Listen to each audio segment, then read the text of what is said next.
Learning law, BNSS, chapter number 35 और section number 491। Procedure when bond has been forfeited.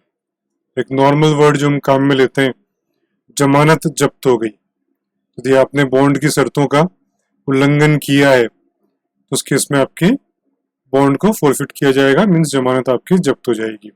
लेकिन उसमें कुछ conditions हैं, तो वो मैं आपको समझा रहा हूँ। तो 491 के अंदर 5 सबसेक्शंस दे रखे हैं।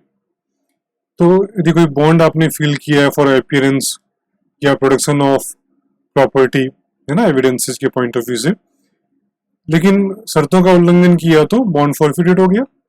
तो आपसे पूछा जाएगा क्यों नहीं आप पे पेनल्टी लगाई जाए जो बॉन्ड के अंदर आपने फिल की थी, ठीक है ना। तो ये सबसेक्शन 1 हो गया।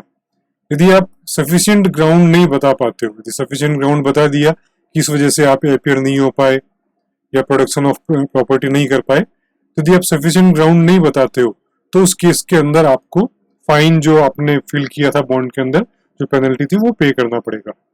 यदि आप पे नहीं कर पाते हो तो आपका जो श्योरिटी है, जिसने बेल बॉन्ड में श्योरिटी दी है, तो वो लायबल रहेगा, तो उसको भरना पड़ेगा।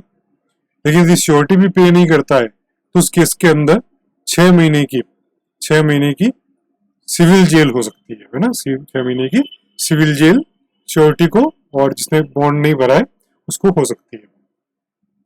तो ये कुछ कंडीशन है। तो जब तक आप पेनल्टी पे नहीं करेंगे तब तक वो जेल में रहना पड़ेगा। तो ये मैक्सिमम पीरियड उसका 6 मंथ रहेगा।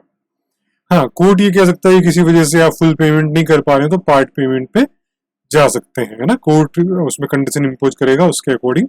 तो ये सब सेक्शन 3 हो गया।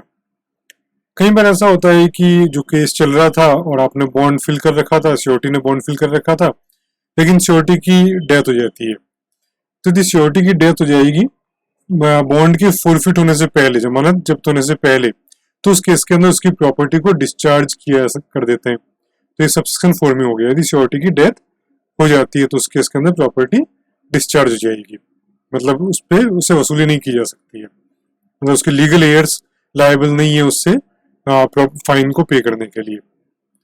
अब सपोज करो कुछ केसेज में आपको कन्विक्शन हो गया है सेक्शन अंडर सेक्शन 125 या 126, उसमें जांच के बाद में 136 से अकॉर्डिंग कोर्ट ने आपको फैसला सुना दिया और आपको सजा हुई, उस केस के अंदर बॉन्ड भरा आपने, लेकिन ब्रीच ऑफ बॉन्ड कंडीशन हुई, तो उस केस में पेनल्टी को लगाने के लिए उस जजमेंट की सर्टिफाइड कॉपी काम में ले सकते हैं कि आपने वो ऑफेंस किया था। तो ये समझा रखा है सबसेक्शन नंबर 5 के अंदर। तो 49 के अंदर 5 सबसेक्शन दे रखे हैं जो बता रहे हैं procedure when bond has been forfeited. तो आप बीयर एक्ट के अंदर इन चीजों को वापस एक बार देखेंगे तो आपको समझ में आ जाएगा। तो चैप्टर नंबर 35 का पार्ट है। We develop teaching, learning and revision softwares. Our website is one page, one lecture.in.